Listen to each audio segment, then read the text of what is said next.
Bonjour à tous et bienvenue sur notre antenne, toujours bien entendu TV Sèvres Maine et notre nouvel opus du mois de notre émission Pleine Page. Aujourd'hui nous recevons Isabelle Pelé qui est une Nantaise.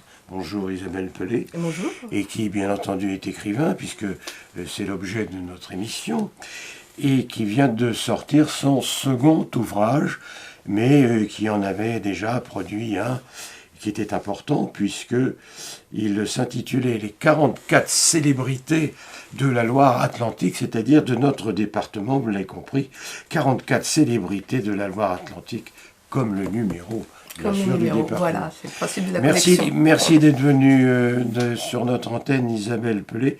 Alors, c'est moi qui vous remercie de m'avoir invité. Mais je vous en prie. Et puis alors ce livre-là, 44 célébrités de Loire-Atlantique, c'est le titre de l'ouvrage d'Isabelle Pelé, édité aux éditions du Petit Pavé. 44 célébrités. Qu'est-ce qui vous a pris de faire des célébrités de Loire-Atlantique? Est-ce qu'elles sont si célèbres que ça, d'abord? Alors, non, justement, elles ne sont pas toutes si célèbres que ça, oui. Mais c'était un petit peu aussi l'idée de l'ouvrage de faire connaître des personnes qui ont peut-être été connues, mais qui ont été oubliées au fil du temps, et principalement des femmes.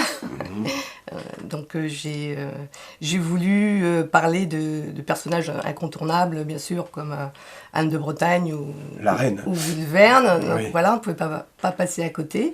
Et puis aussi parler de personnages un petit peu plus locaux et qui étaient peut-être moins connus dans le département. Alors, nous allons revenir à tous ces personnages, mais on voudrait un petit peu mieux vous connaître.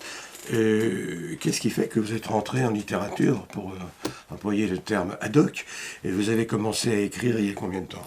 J'ai commencé à écrire dès que j'ai pu tenir un crayon dans la main, et puis j'ai surtout commencé par écrire de la poésie, et puis de fil en aiguille, j'ai écrit des petites histoires. Vous avez commencé par des poèmes? Oui, j'ai commencé par des poèmes. Est-ce que c'est un genre littéraire plus difficile que les autres? Par exemple, que d'écrire un roman ou de faire une biographie voilà. On dit que la poésie c'est plus difficile à cause des rimes, non? Comment ça se passe? Non, moi je dirais pas que c'est plus difficile. Chaque exercice est différent et chaque écriture a ses difficultés. Donc je ne dirais pas que c'est plus difficile d'écrire de la poésie. Pas personnellement. Et ça vient comme ça, la poésie? Oui, ça vient comme ça, oui. Oui. Comment elle s'appelait, cette jeune poétesse célèbre nationalement, on n'entend plus parler d'elle d'ailleurs. Minou Drouet, c'est pas ça, non? Oui. Peut-être, oui. Oui, qui un beau jour, à 10 ans, avait sorti tout un recueil de poésie. J'espère que c'est elle qui les écrivait, mais si elle le dit, ça doit être vrai. Donc, poétesse. Oui. Et puis écrivain. Et puis écrivain, oui. Et puis écrivain. Et puis aussi, vous écrivez un autre genre littéraire, vous écrivez du théâtre. Oui. Et vous avez déjà commis une pièce de théâtre. Vous nous racontez ça. De quoi s'agit-il dans cette pièce de théâtre? Alors, dans cette pièce de théâtre, en fait, c'était une commande d'écriture oui. d'un directeur à Orléans, du Chrysothéâtre, Christophe Thébault, qui m'a demandé d'écrire une pièce sur l'histoire de Thésée et du Minotaure dans le labyrinthe. Voilà. C'est le titre de la pièce? Non, le titre c'est La saillie de l'innocence. Drôle de titre. Je sais, drôle de titre. Et donc cette pièce a été jouée en 2018 à Orléans, Maine-sur-Loire et Saint-Jean-de-Bray. Alors vous faites comme Racine, parce que Racine aussi écrivait autour de l'Antiquité, de ces choses-là. Oui, voilà. Et donc je suis restée un petit peu dans le thème, puisque après avoir écrit cette pièce, j'ai eu l'idée un petit peu folle, il faut bien le dire, d'écrire une adaptation de Phèdre en alexandrin. Là, j'ai voulu me rendre compte de la difficulté du chef-d'œuvre de Racine. Oui. Et donc, j'ai écrit une adaptation. Alors on dit, vous savez qu'il y avait une petite querelle, je fais une petite parenthèse Oui. là, il y a une petite querelle dans ce grand XVIIe siècle entre Racine et Corneille, bien sûr. Et on a dit de Corneille que parfois c'est lui qui écrivait les pièces de Molière. D'ailleurs, Racine s'est servi de ça pour un petit peu excagasser son concurrent et collègue Corneille. Alors, est-ce que c'est vrai cette légende? Légende ou pas d'ailleurs, je n'en sais rien. Ah bah c'est pas moi qui pourrais vous le dire. Hein. C'est dommage parce que moi, je comptais un peu sur vous là. Voilà. Ah, bon, voilà. Donc je ne saurais rien de plus. Non, vous ne saurez rien de plus aujourd'hui. Très bien. Alors on va revenir à votre premier ouvrage, 44 célébrités de Loire-Atlantique, je le disais à l'instant. Et au hasard, bien sûr, c'est pas vraiment un hasard, on va parler d'Anne de Bretagne, bien sûr. Je crois que c'est le personnage le plus historique de votre recueil. Oui, on peut dire ça. Enfin, il y en a quelques-uns, mais elle fait partie Alors, des plus historiques. cette Anne de Bretagne, qui était quand même un peu reine par raccro, on va appeler ça comme ça, si vous voulez. Elle a vécu beaucoup plus à Nantes, je crois, qu'en Bretagne. Oui, elle a quand même vécu longtemps à Nantes. Hein. Oui. Ça, il nous reste un château de son passage. Oui. Bon. Et là, vous avez comment fait pour retrouver des traces de cette personne, de ce personnage historique célèbre? Alors, comme pour tous les autres, personnages, eh bien, je suis allée aux archives municipales, principalement, hein, retrouver des documents et puis je veux dire, la littérature autour d'elle ne manque pas. Donc j'ai fait un portrait, mais bon, il y a déjà tellement de spécialistes historiques que ce n'est pas le personnage sur lequel j'ai fait le plus de recherches, j'avoue, parce qu'il y a déjà tellement de livres sur elle. Hein. Quel personnage vous a occasionné le plus de recherches? Alors, c'est difficile.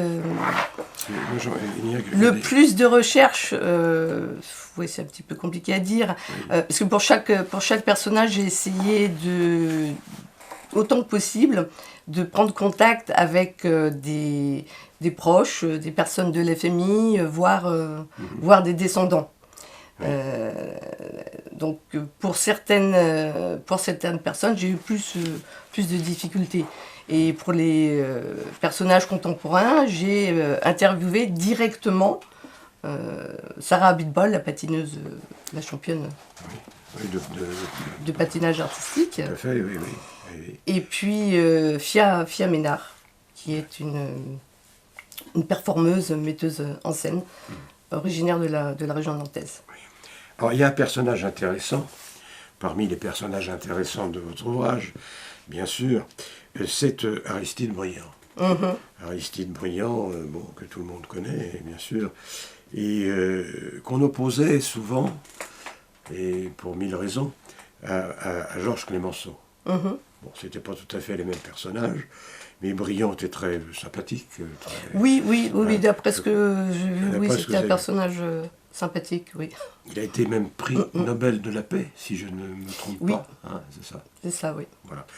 Alors, quand vous avez cherché dans le personnage d'Aristide Briand, vous avez fait vos recherches pour écrire et les citer dans votre ouvrage, ça a pris du temps sur Briand, non? Vous avez rencontré des gens particuliers? Pour lui, non, j'ai rencontré personne en particulier. Non, là, ça me semblait compliqué de me rapprocher de quelqu'un. Hein, donc, vous auriez pu aller voir la mairesse de Nantes. C'est vrai. Non, je vous dis ça, ça ne me regarde pas, mais comme elle est politiquement, paraît-il, un peu de ce que...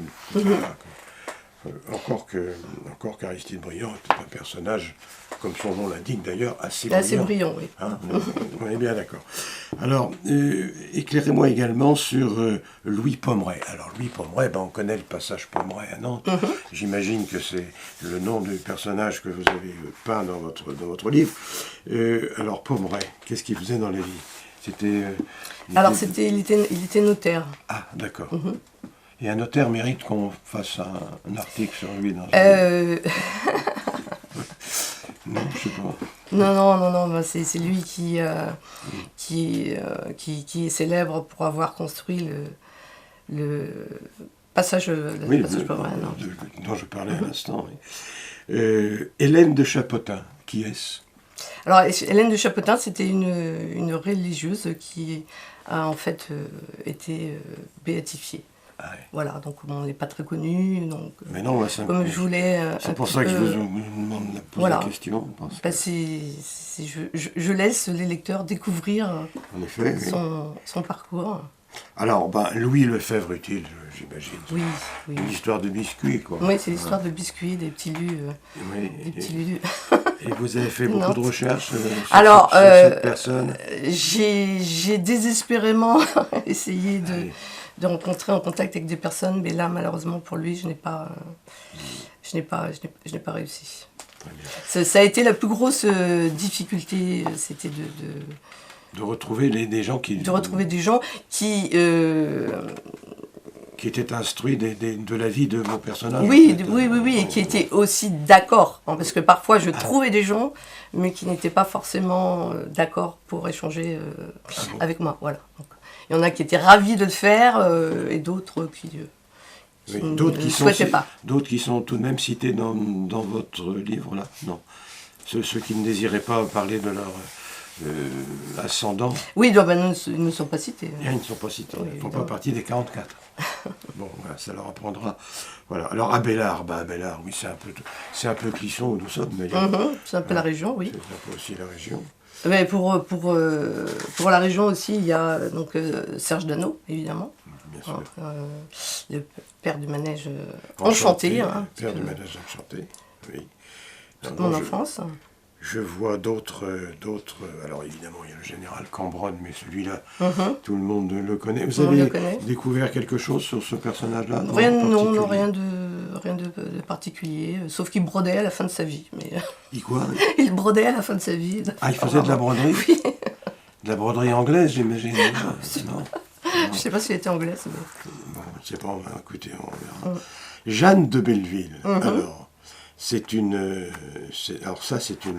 personnage très romantique quand même. Hein. Oui, c'est un personnage très, très romantique. Il y a toute une légende qui s'est construite autour d'elle. Oui. La légende dit que c'était la première femme pirate de l'histoire. Et oui. Voilà. Alors elle avait son bateau à elle, son 3 mâts, Alors on dit qu'elle a eu un bateau qui se serait appelé Ma Vengeance. Voilà, donc je ne sais pas si ça a été avéré, mais c'est ce qu'on raconte. Alors je vous parlais de Jeanne de Belleville, parce que bon, elle fait partie de la liste des personnages cités, si vous voulez, dans votre livre, parce que vous avez votre deuxième ouvrage, vous avez commis un second ouvrage, qui précisément est consacré à cette Jeanne de Belleville. Oui. Sous-titre Le Cœur Flibustier. Cette fois, vous avez changé d'éditeur, puisque ce sont les éditions Ex Aequo. Voilà. Et alors du coup, c'est un roman historique, mais c'est un roman. En fait, j'appelle ça une biographie romancée. C'est aussi une fiction historique. C'est un mélange de faits historiques et puis de romance. Et elle exerçait, si je puis dire, ses talents et son métier de pirate sur quelle mer du monde, par exemple? Sur quelle mer du monde Toutes les mers? Tous les océans? Non, principalement la Manche. Ah oui. Voilà. Donc pirate, si on connaît son histoire, c'était pour venger l'exécution de son mari Olivier IV de Clisson, qui avait été décapité. Parce qu'on l'avait accusé d'avoir trahi le roi de France. Voilà. Donc c'est une histoire de vengeance, d'amour et de vengeance. Oui. Mais on a déjà beaucoup écrit sur elle.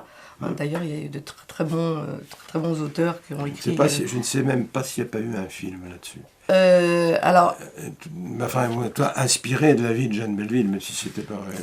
Alors, il y a un film qui va peut-être se faire. Est-ce qu'il y en a déjà eu un? Je n'ai pas eu l'occasion de le voir. Il me semble même que c'est pas un film français. Bon, ouais. Et voilà. Combien de temps pour écrire ce roman sur Jeanne de Alors, Belleville? c'est un petit roman, hein, c'est un petit roman parce que c'est en fait le début d'une saga. Donc je considère que c'est le premier tome et la suite est en cours d'écriture. Oui. Donc, oui, je disais qu'il y a des auteurs comme Élie Durel et Laure Buisson qui ont écrit de très très bons romans, mais sur la partie de sa vie où elle est pirate. Et ce que j'ai souhaité faire, c'est d'imaginer un petit peu sa vie avant cet épisode. Avant qu'elle soit sur son bateau. Avant qu'elle soit sur son bateau, voilà. Sa vie d'épouse.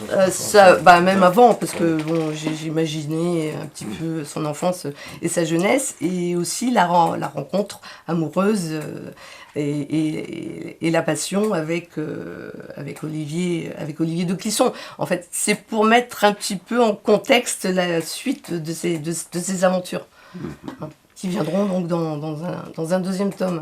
Alors, vous nous dites, Isabelle Pelé, qu'elle a très bien connu Olivier de Clisson, c'est ça? Alors, c'était la mère du connétable. Oui. Mais voilà, c'était la mère du connétable de France, Jeanne de Belleville. Mais donc, son père, son époux, enfin, elle a été mariée plusieurs fois. Ah. D'ailleurs, elle a été mariée à l'âge de, on dit entre 12 et 14 ans, de force, elle était contrainte comme c'était voilà, le cas à l'époque, comme ouais. c'était le cas à l'époque. Ensuite, il y a eu un deuxième mariage. Bon, c'était un petit peu un mariage d'intérêt, pas vraiment un mariage d'amour qui, en fait, n'a pas duré parce que, à l'époque, c'était ce qu'on appelait des noces père-verbales, donc il n'y a pas eu de traces écrites. Le mariage a été annulé et elle a fini par épouser vraiment, vraiment l'homme qu'elle aimait et avec qui elle a eu 4 enfants. Et vous me disiez à l'instant que elle s'est embarquée dans la flibuste, par vengeance. Vous me disiez Oui, ça. par vengeance. Alors ça, c'est la légende. Hein. Oui, mais est-ce que c'est pas une drôle de façon de se venger? Je veux dire, moi je vois les pirates, les flibustiers, bon voilà, s'ils font de la piraterie, c'est pour de l'argent, voilà. Oui, pour se marier, pour se venger, excusez-moi. Hein, oui, elle c'était pour se venger. Mais ça, c'est ce qu'on a raconté, parce qu'en fait, on ne sait pas vraiment. J'ai eu la chance de rencontrer une de ses descendantes, Astrid de Belleville, qui, à l'époque où quand je l'ai contactée, terminait en fait une thèse sur son aïeul. Donc j'ai eu l'occasion d'échanger avec elle, et d'après ses recherches, elle a fait quand même 6 ans de recherche, et d'après elle, il n'y a aucune preuve véritablement comme quoi Jeanne de Belleville a vraiment été pirate.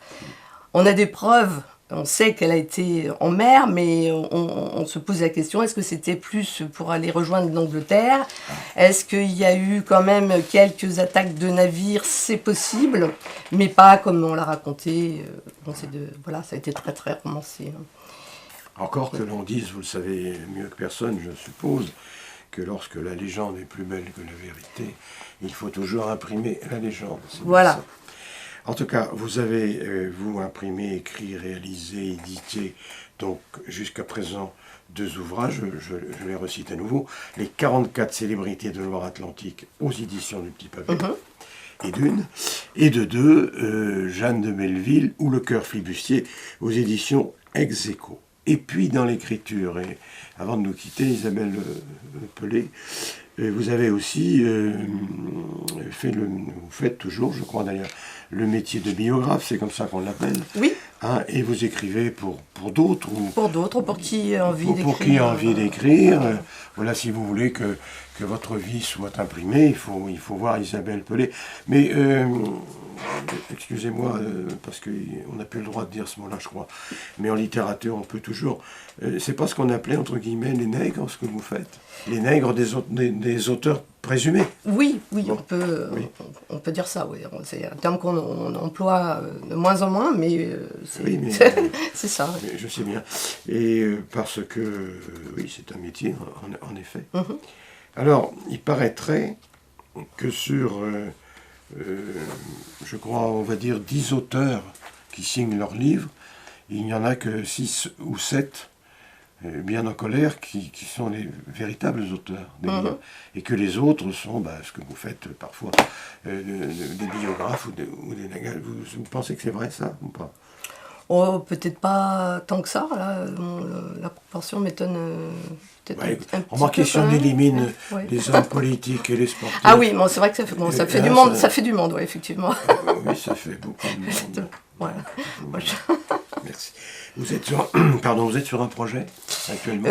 Oui, je suis sur un projet actuellement pour un ouvrage qui devrait, si tout va bien, s'il y a encore du papier, paraître à la fin de l'année. À la fin de l'année, et le sujet sans dévoiler, Alors, sans déflorer quoi que ce soit. voilà, on reste encore dans le domaine de l'histoire et je reste encore dans la région. C'est pour ça que on peut dire que quelque part je suis un petit peu écrivain régionaliste, puisqu'il s'agira encore une fois du département. Très bien. Et un personnage important qui sera dedans? Oui. Alors, il y aura... là, ce ne sera pas ciblé sur des personnages, puisque il y en aura bien évidemment, mais ce sera plutôt sur des faits. Des faits historiques, des personnages à proprement parler, même si bien sûr je mentionnerai un certain nombre. Voilà. Parution, fin de cette année, me dites-vous. C'est ça? Oui. D'accord. Merci Isabelle Pellet d'être venue dans remercie. notre émission. Et puis, bonne route, bonne chance et bonne biographie. Voilà. Merci. Vous êtes sur TVC Vremen. Rendez-vous le mois prochain. Merci à vous.